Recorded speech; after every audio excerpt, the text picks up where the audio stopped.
Good afternoon, YouTubers. I've had a couple of comments asking about the light valance that I built over the shelf layout, so I'll talk about that quick. Let me just get under here to show you what's going on. So we're in Florida, we have concrete block walls. So obviously if you have wood walls, you're gonna have to work with studs. But here I had to use concrete anchoring screws.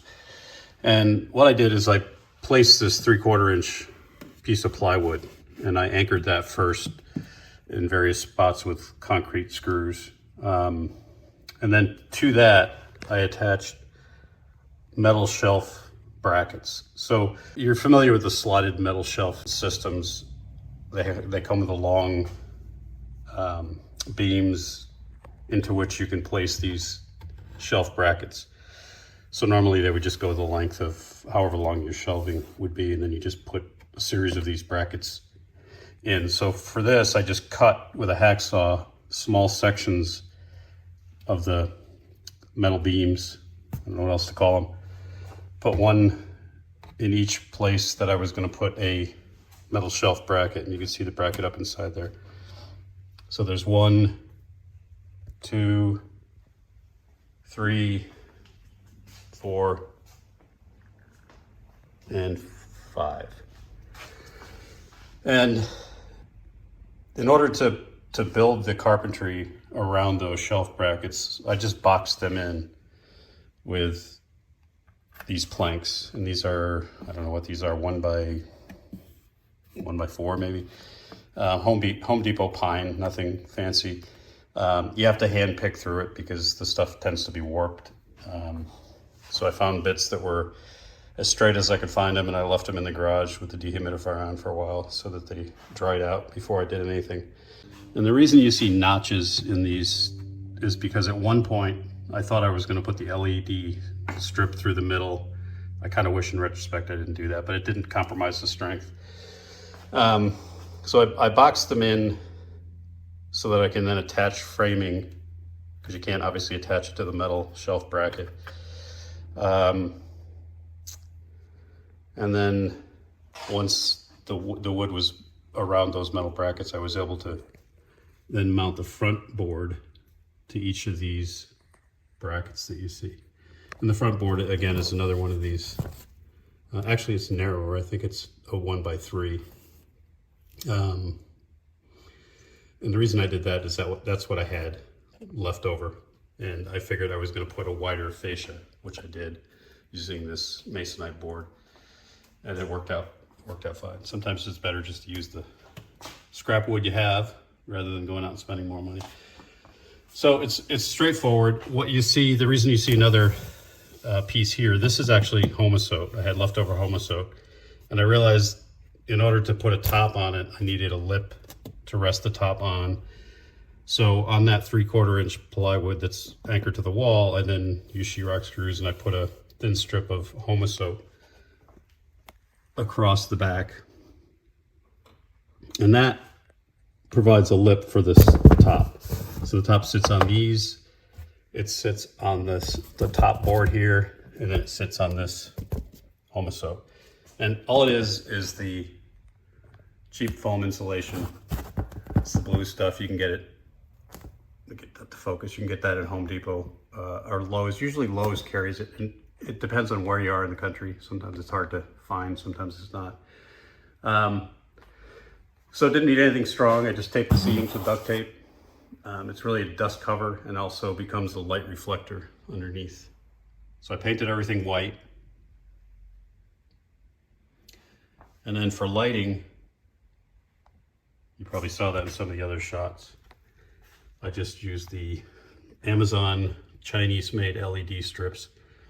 And I played around positioning these things. They have a self-sticking back, but in order to get the right light, I played around with where I wanted them. Initially, I put them in the center, and it didn't quite look right. So if I offset it a bit toward the front of the layout, and then also put one on the inside of this front fascia, it casts light down onto the layout, but also forward. So it gives it more even lighting. And I'm not sure why it's not focusing. And then the controls for those LED lights here are dimmable, so I just pop them through the foam, and each one has its own dimmer. And they're inexpensive. You get them on Amazon again, and then I plug them in down here on my plug strip. So to turn the whole railroad on, including the DCC system and the lights, I just flip that switch. The LEDs go on, and you can see it casts a nice even light. And it's, I guess it's as close to sort of a daylight bright white versus a warm yellow, which I didn't really want. So to me, I think this emulates sunlight more.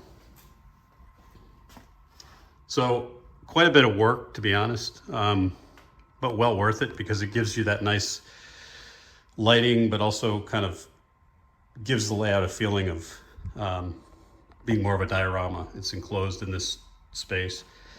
Let me show you what it looks like lit up. So painting it white really helped kind of reflect that light evenly. But you can see the strip that's in the front and then the strip that's on the inside of the fascia. Not sure how they come out of the camera.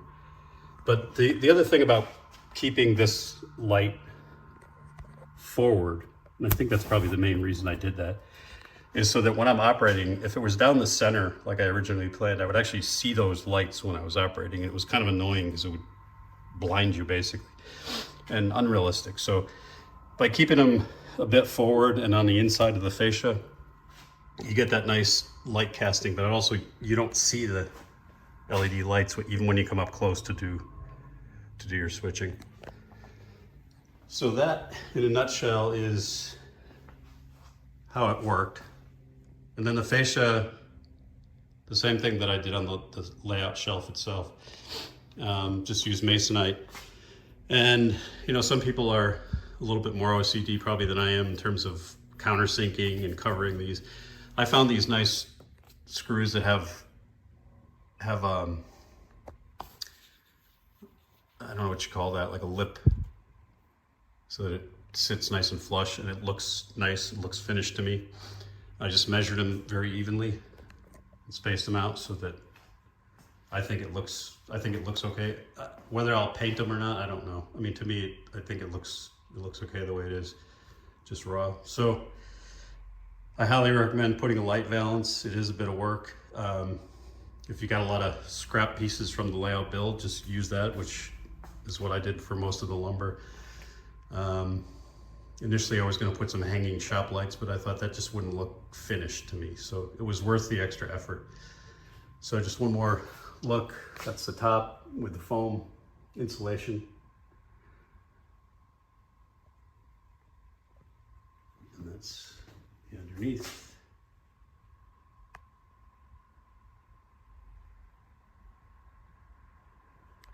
And you can see the lighting effect.